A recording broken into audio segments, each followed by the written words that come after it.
Assalamualaikum warahmatullahi wabarakatuh.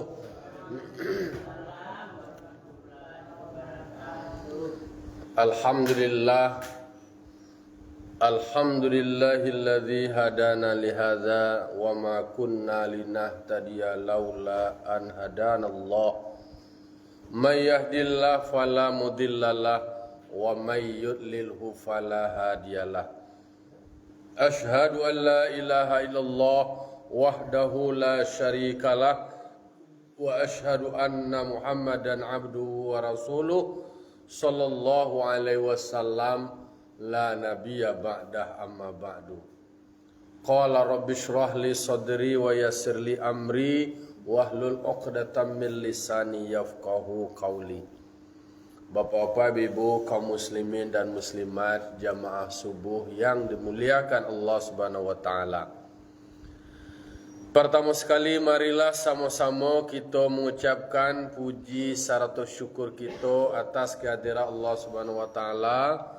Alhamdulillah kita masih Allah berikan nikmat iman, nikmat Islam, nikmat kesehatan dan kesempatan sehingga kita masih bisa melaksanakan solat subuh berjamaah.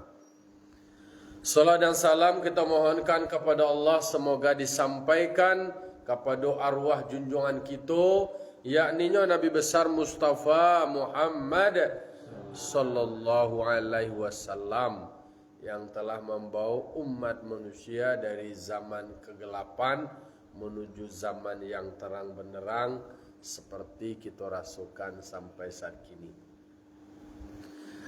Bapak-bapak, ibu, kaum muslimin dan muslimat yang berbahagia, pagi kini kita lanjutkan maulang kaji kita patang dua ayat 7 aja 8 kini ayat ke-9 lah surah An-Nisa. A'udzu billahi minasyaitonir rajim. Bismillahirrahmanirrahim. وَلْيَخْشَى الَّذِينَ لَوْ تَرَكُوا مِنْ خَلْفِهِمْ ذُرِّيَّةً ضِعَافًا خَافُوا عَلَيْهِمْ فَلْيَتَّقُوا اللَّهَ وَلْيَقُولُوا قَوْلًا سَدِيدًا. Shadaqallahul azim. Jadi surah An-Nisa ayat 6 ko memang membahas tentang bagaimana orang tua mempersiapkan anaknya menjadi anak yang kuat, anak yang sehat, anak nan pintar, kuat iman dan kuat ilmu, kuat pula ekonomi. Maka Allah katakan wal yakhshal ladzina law taraku min khalfihim dzurriyyatan dhi'afa. Hendaklah mereka merasa khawatir, hendaklah mereka cemas, takut andaikan mereka meninggalkan anak-anak cucu di belakang mereka atau setelah meninggalnya mereka anak cucu yang lemah. Dzurriyyatan dhi'afa, anak-anak atau cucu-cucu atau generasi-generasi yang lemah. Ada kata dhi'afa, lemah. Lemah di situ adalah bukan sebatas lemah fisik. Kalau dalam Al-Quran ayat surah Luqman itu kan wahnan ala wahnin. Itu ketika ibu melahirkan anaknya itu dalam keadaan lemah. Itu fisiknya yang lemah. Wahnan ala wahnin. Di situ adalah dhi'afa, lemah lo perekonomiannya, lemah pula pemahamannya terhadap agama dan lain sebagainya. Iko pesan Allah Ta'ala kepada kita orang tua. Walaupun konteks ayatnya dalam tafsir itu masih berbicara soal kekhawatiran terhadap anak-anak yatim. Kalau awak meninggal dunia, khawatir awak anak-anak awak nan yatim tuha, nanti setelah meninggal dunia anak-anak kok ketik kemudian belum mempunyai pengetahuan tentang agama, belum mempunyai ilmu, dan belum pula menguasai tentang pengelolaan harta. Jadi Islam itu bicara soal bagaimana mempersiapkan generasi yang berkualitas, sehingga diingatkan oleh Allah Ta'ala, diingatkan kan tu supaya dari kini mulai dipikirkan. Nah, kini itu kini artinya sebelum-sebelumnya ketika awak akan punya anak ataulah punya anak, tolong dipikirkan dalam tanda kutip masa depan anak awak. Jangan beko setelah awak meninggal dunia anak awak tak katuang-katuang, baserak-serak, dak jaleh deknyo apa langkah dan akan nyo lakukan. Jadi kalau pemerintah membuat istilahnya keluarga berencana, yo para luju berencana aja tuh. Jadi KB jumlah anak yang dibatasi itu, tetapi adalah perlu direncanakan. Bahas supaya anak awak ko dipersiapkan ilmu di sekolahannya, disuruhnya mengaji, punya pengetahuannya. Dengan bermodalkan pengetahuan, dengannya mengaji, lalu kemudian nyo bisa mendapatkan perekonomian yang layak. Dapet denyo karajo, dan dari karajonyo tu bisa nyo menghidupi diri dan keluarganya. Iko jangka maidu yang keluarga lah, maidu dalam artian membantu keluarga, diri sendiri tak tahu. Diri sendiri tak taberesan. Iyo, jadi mangkonyo bahas supaya orang tua itu bahasa awak bersepiam mana kok, tak sekedar baranak ya pandai dah.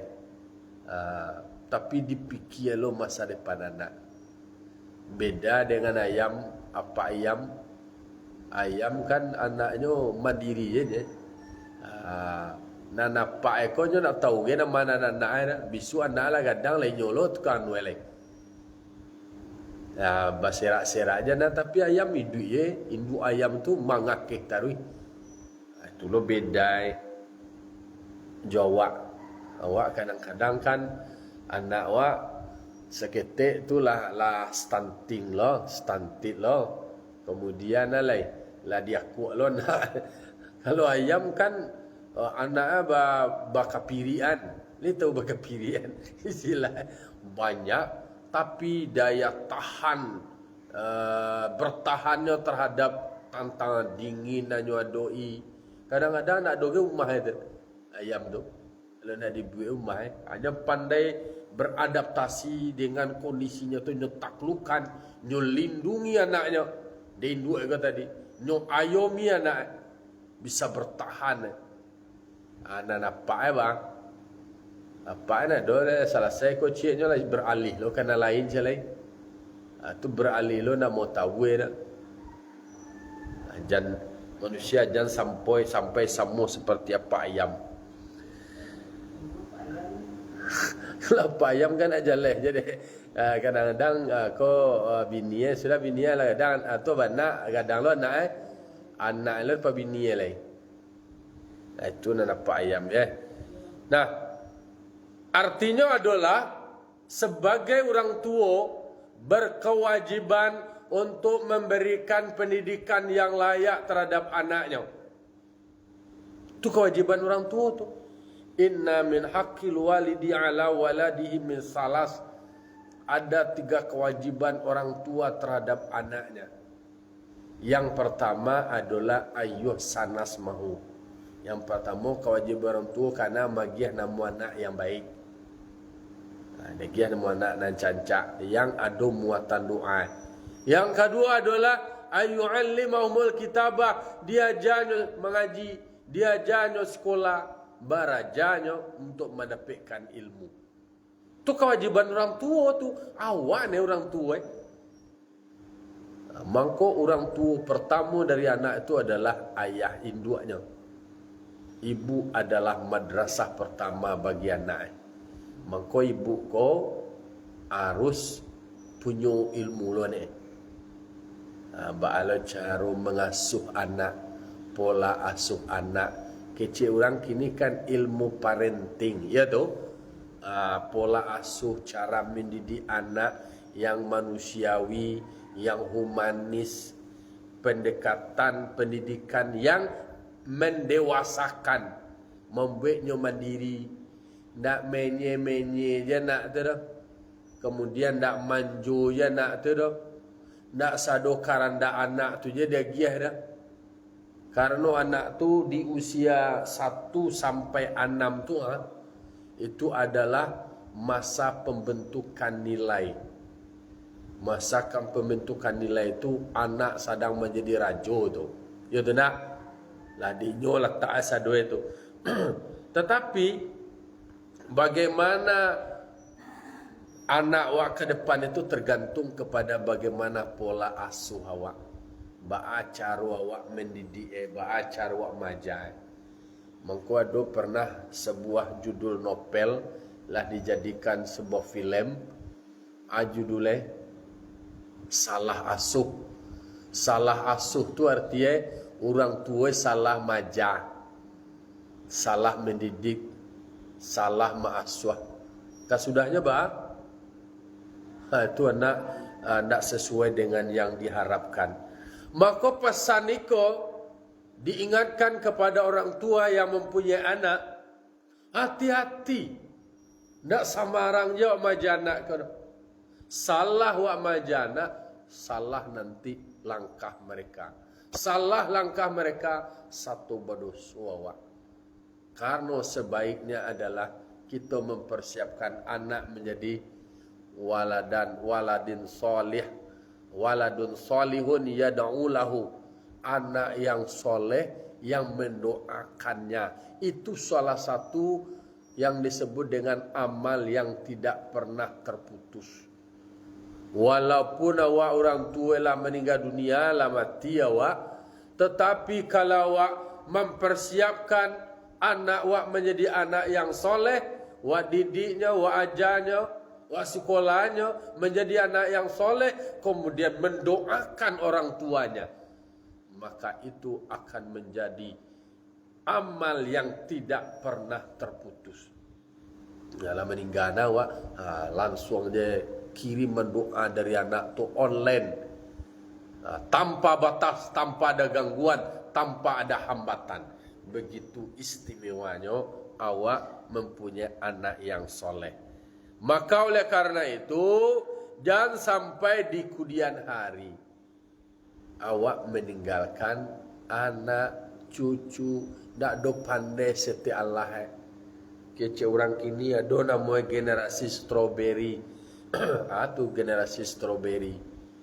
Generasi tantu aja sedia lah jatuh tangga tampu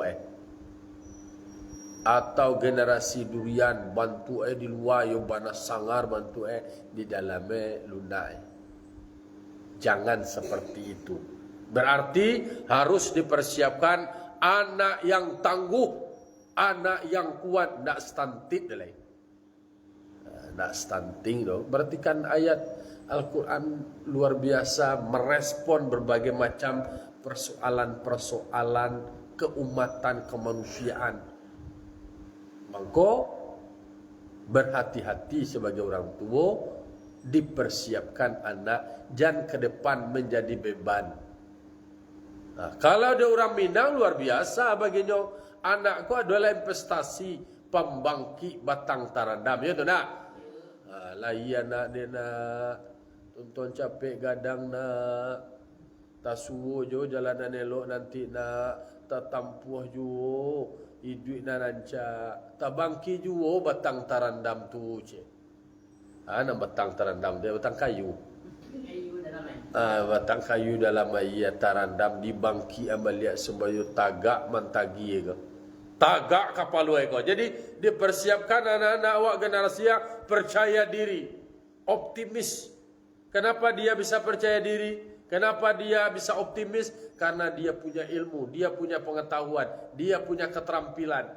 Bahamu kau bisa punya ilmu, bahamu kau bisa punya keterampilan, nyo di sekolahan, nyo disuruh mengaji. Sehingga mereka memiliki kompetensi kecil orang kini mempunyai kemampuan untuk menjawab persoalan-persoalan yang ada. Jadi anak diajarkan menjadi anak yang mandiri.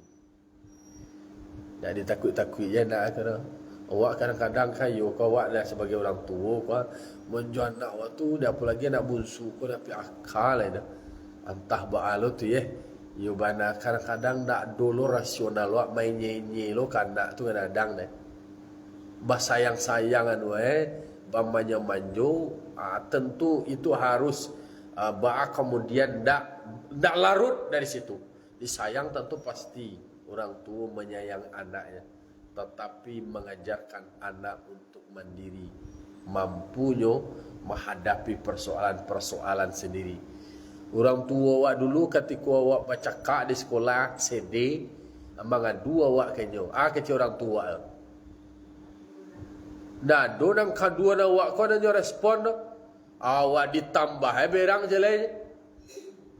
Kalau kini anak-anak bang, mengadu anak ayah baca, ditorai ke sekolah tu dituntui bahkan dituntui lo ke pengadilan guys, dilaporan juga ke polisi melanggar HAM dan segala macam. Takah tu mode. Kalau dulu nak dulu mengajo awak jo kawan waktu selesai je lah urusan sekolah tu selesaian. Jangan dibawa-bawa lo ke rumah. Kini ayah jundu lo dah bertangkal, ayah jundu ada bercakap dia gara-gara anak. Maka kecil orang tua masih tak anak, iko harus diajarkan ke orang tua baru kini. Anak waktu bercakap kini bekonya berkawan liak. Anak awak ayah jundu awak lah bercakap lah bertangkal tu alai. Tu lah bakal sakian lah bakal singgungan lah nak bakal eloan lah. Nak magal elak liak. Aja bagagawa liak aja lama-lala lah berdua. Sementara awak lebo, awak lah bertangkal, lah bercakap. Maka oleh karena itu khafu alaihim, mereka kamu harus khawatir terhadap mereka terkait dengan pengelolaan harta mereka. Jangan sampai mereka mengelola hartanya tu sio-sio, tak pandai mempergunaannya ke mana lo. Aku kalau kaitannya dengan anak yatim. Jadi ketersambungan ayat 9 dengan yang sebelumnya adalah bicara soal pengelolaan harta anak yatim tadi. Jadi harta mereka dikelola dengan baik, kemudian dari harta itu mereka bisa mandiri dan mereka bisa mengelolanya dan mengembangkan kalau mereka sudah balik, sehingga dengan keterampilan yang mereka miliki, kemampuan yang mereka dapatkan dari belajar, itu bisa mengelolanya dengan mandiri. Jadi Islam itu bicara soal bagaimana semua potensi yang dimiliki kemudian dikelola dan dikembangkan secara baik. Jadi soal manajemen ekonomi itu juga adalah hal yang penting. Jangan dibahas, jangan disangku agama ko ketek anu singene je masalah samayangnya malah puasa-puasa je. Ndak, ada juga ada dalam kaitannya nikmat Allah, karunia Allah yang wak tarimo itu pun dikelola dengan sebaik-baiknya. Falyattaqullah, bahas supaya awak bisa mempersiapkan anak cucu awak menjadi anak cucu atau generasi yang tangguh dan kuat. Jangan sampai mereka menjadi anak cucu atau generasi yang lemah. Kita sebagai orang tua, cara mempersiapkannya adalah dimulai dari falyattaqullah, maka hendaklah mereka bertakwa kepada Allah. Dimulai dari penanaman nilai keimanan, ketakwaan dari diri awak, dimulai dari awak. Lalu kemudian mulai dari saat mengandung, ba'acaro menanamkan keimanan, ketakwaan kepada anak, sehingga nilai-nilai keimanan dan ketakwaan itulah yang menggerakkan karya-karya yang baik, keilmuan yang bermanfaat, amal yang soleh. Lalu kemudian dari situ muncul yang namanya akhlak. Jadi kalau diumpamuan seperti batang kayu, iman adalah sebagai akarnya, batang kayu sebagai ibadahnya, amalnya, lalu kemudian buahnya itu adalah menjadi akhlak. Jadi buah dari ibadah waktu tadi melahirkan akhlak yang mulia.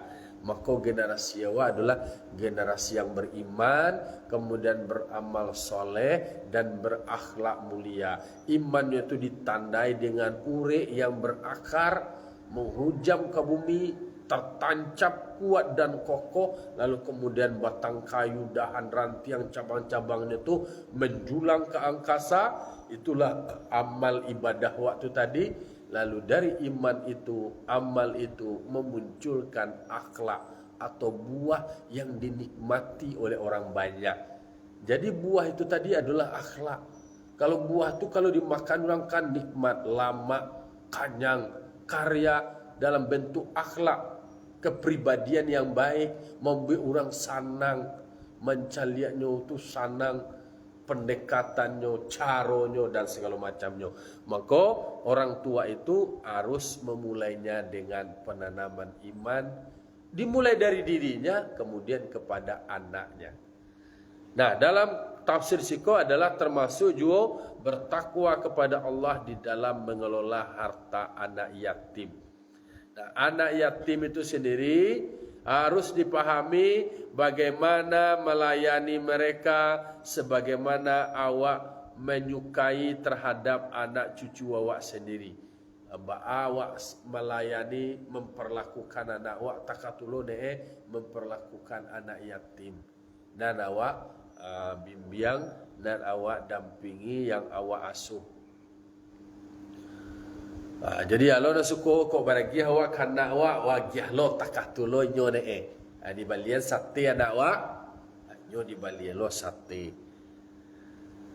Wal yaqulu qaulan sadida, dan hendaklah mereka para orang tua itu berkata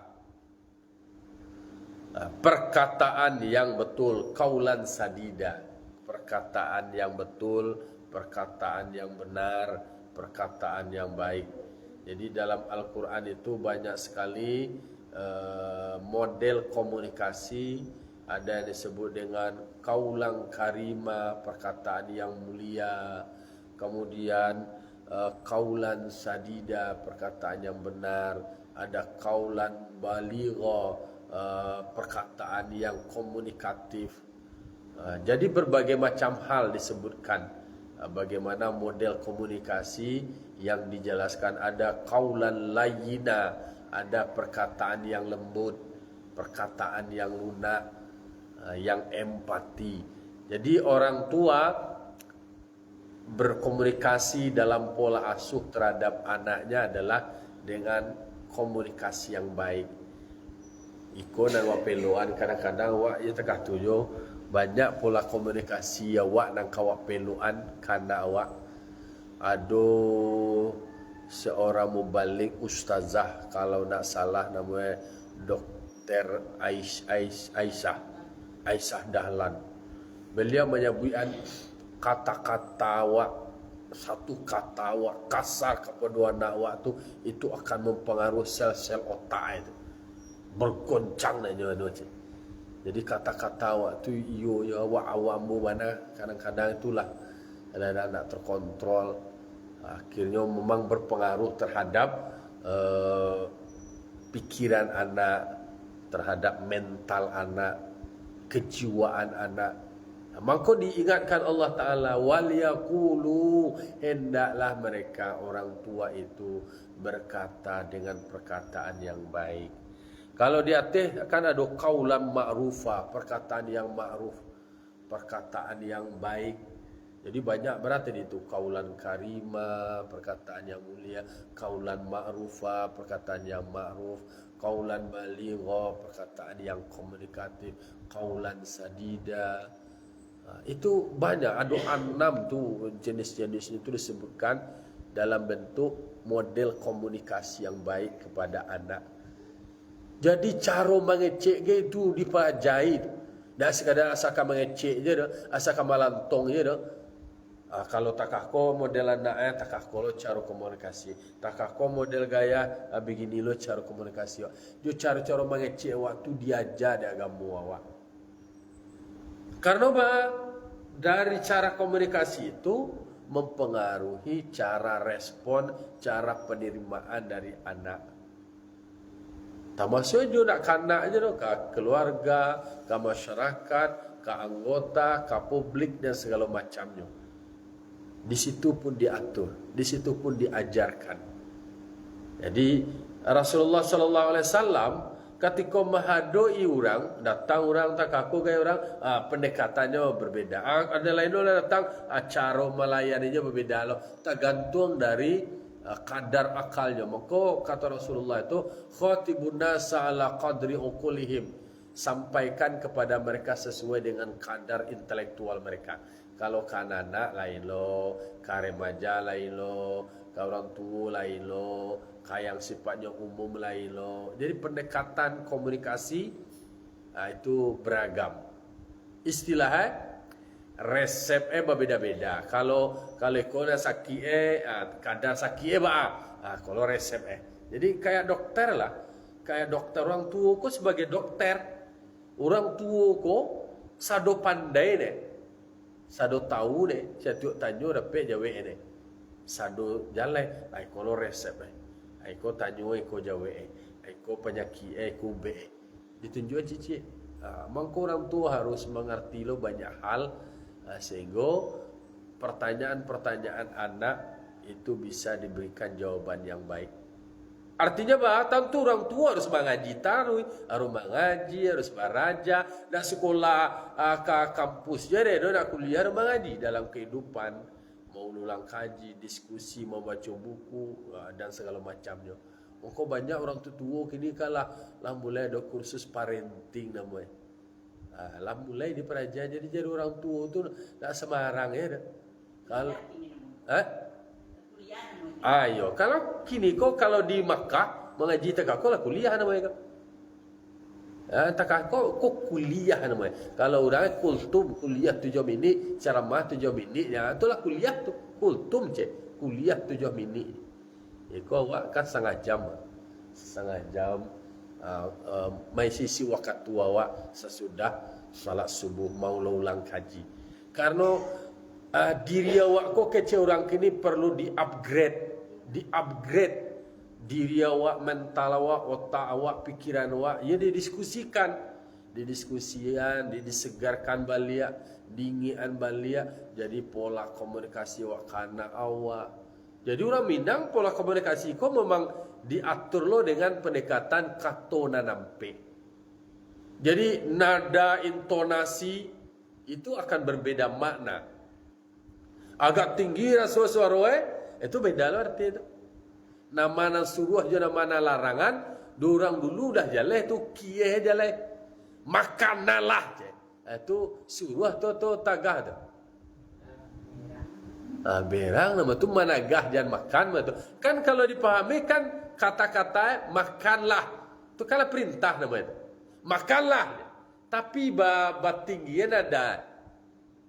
Itu berarti kata-kata larangan.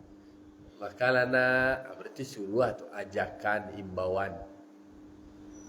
Orang Minang kan ada kata nanampe, kata mandaki, kata menurun, kata mandata, kata maleriang. Dulu hebat konsepnya. Orang dulu awak tu, orang dulu membuat konsep tu awak ada buat konsep begini. Dah ada konsep nak buat kadang-kadang carui namanya elek. Bau-bau bahasa bau-bau gaya bahasa kini ko alah nama istilah laba pendek-pendek aja laba singkit-singkitan bau-bau gaya. Orang dulu merumuskan, orang dulu membuat ide, membuat istilah. Itu orang dulu nak membuat ide dan istilah tu kata nampak tu lah bisa jadi doktor loh cik. Berarti kan ada menemukan sebuah bahasa istilah filosofi yang baru. Karena bahasa itu adalah cerminan dari sebuah bangsa. Bagaimana bangsa itu dianggap bangsa yang baik tergantung kepada bagaimana bahasanya. Nah, jadi Islam itu mengajarkan wal yaqulu qaulan sadida. Hendaklah mereka orang tua mengatakan atau menyampaikan sesuatu dengan penyampaian yang baik atau penyampaian yang betul. Nah, dalam konteks ayat itu di dalam menurut tafsir Jalalain ketika ada awak punya anak cucu awak di dalam hal terkait dengan warisan, maka perlu dipikirkan, dipertimbangkan harta warisan dimanfaatkan untuk persiapan masa depan mereka. Nah, oleh karena itu diinginkan ya Allah Ta'ala dalam konteks asbabul nuzule, hendaklah mereka berkata dengan perkataan yang baik atau betul dengan bahwa menyuruh mereka akan seseorang tersebut untuk bersedekah di bawah sepertiga dari hartanya dan meninggalkan sisanya bagi para ahli warisnya. Dia jalo kalau patangkan katiko ado hadir karib kerabat, anak yatim, orang miskin pada saat membagi harta warisan, kan dia giah lo mereka banyak sekete ya do. Walaupun di dalam satu riwayat dikatakan hadisnya tu adalah dinasahkan tu bahwa hukum perlakuan hukumnya dihapuskan, tak perlu dia giah banadoh gitu, fokuslah kepada ahli waris. Tetapi ketika mereka tu datang, baalah nama orang membantai jawia, membantai kabau, masa darah seketiknya lagi enggak songgoknya nak kadapik kan kata tu. Maka untuk penyampaiannya harus disampaikan dengan perkataan yang ma'ruf. Itu ayat yang kepatang. Karena dia nak berhak menerima itu. Nah, sebagai orang tua ketika awak untuk mempersiapkan generasi awak, anak cucu awak, meninggalkan harta warisan, supaya jangan sampai di kemudian hari mereka terkatung-katuang, terlantar, dan sampai mereka terlantar. Maka dalam hal pembagian, kalau mau disedekahkan di bawah sapatigo dari harta warisan itu. Jadi kalau ada meninggal, disedekahnya sadue. Itu anak-anak cucu itu balai. Maka perlu diperhatikan. Jadi artinya buat bayi kau orang menang pado-padoi. Yo pado-padoi istilahnya. Jangan sampai mau dari awak ancak tapi anak cucu awak inyo yang berhak menerima harta warisan. Sarakahnya sadue. Pado batang kamu pada bokotiele. Sarakahnya lain. Tak begitu pendekatan, harus dijelaskan. Hak-hak mereka, anak-anak awak, ini punya hak lo terkait dengan itu, tetapi boleh awak mensedekahkan di bawah atau kurang dari sapatigo. Sisanya silahkan dibagikan. Begitu pula diatur, diajarkan oleh Islam. Jangan sampai beko anak-anak cucu awak terlantar sementara kecuali orang lain hebat bananya, elok banai, santiang banai. Jangan harap pujian orangnya. Anak awak, cucu awak, ayo terlantar. Jangan sampai awak boleh dalam konteks duniawi ria sum'ah beko. Si anu tu elok mananya, yang anu tarik awak, dibagi-bagi ke awak. Sementara anak awak, cucu awak terlantar. Itu diingat dia Allah Ta'ala. Hendaklah kamu berhati-hati, kamu khawatir, jangan sampai setelah kamu meninggal, anak cucumu sia-sia terlantar, terlunta-lunta. Jangan sampai mereka seperti yang dia nampak pakai sepeda tu pangganya Honda pula dengan tuan-tuan ko de nyo di labuh anu leng anak-anak alam itu itu terlunta-lunta, terkatung-katung. Nauzubillah summa nauzubillah. Kita diingatkan Allah Ta'ala, kita persiapkan segala sesuatunya, kita rencanakan dengan matang sehingga anak-anak cucu awak itu dipersiapkan menjadi generasi yang tangguh, generasi yang kuat. Kemudian kalau anak cucu awak kuat dan tangguh, tentu masyarakat pun menjadi kuat dan tangguh, bangsa awak pun menjadi bangsa yang terhormat. Itulah ulang kaji awak pagi kini. Semoga kita menjadi orang tua yang berencana, mempersiapkan generasi yang terencana. Fa'tabiru ya ulil absar la'allakum turhamun. Wassalamualaikum warahmatullahi wabarakatuh.